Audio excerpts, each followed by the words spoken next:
Dozens of people came to pay a last tribute to Lieutenant Colonel John Henry Patterson, a British soldier who wished to be buried in the Jewish state. Among them was the Israeli Prime Minister Benjamin Netanyahu and Minister of Defense Moshe Ya'alon. A funeral of this scale is not uncommon in Israel, except for the fact that Patterson wasn't Israeli at all and died over 65 years ago. We are repaying a historical debt and a personal debt to a great friend of our people, a great champion of Zionism, and a great believer in the Jewish state and the Jewish people. Netanyahu's appearance was not merely ceremonial. He was instrumental in bringing Patterson's ashes to Israel.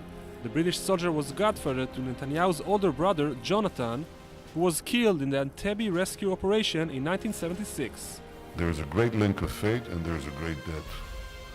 Your grandfather wanted to be buried next to his beloved soldiers here in Avichai, in the land of Israel.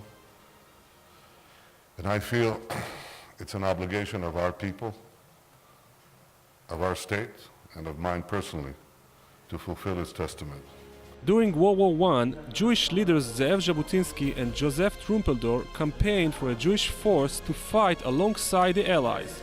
In 1915, the British decided to create the Zion Mule Corps, the first attempt to establish an all-Jewish force.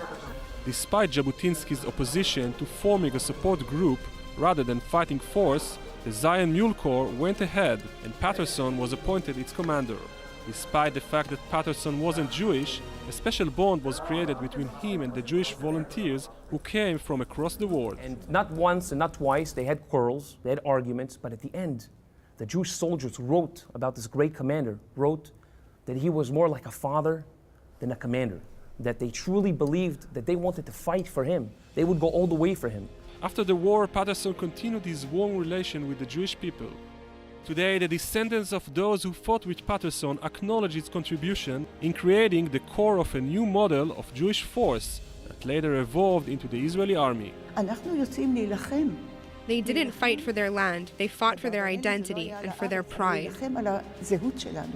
Patterson died in California in 1947.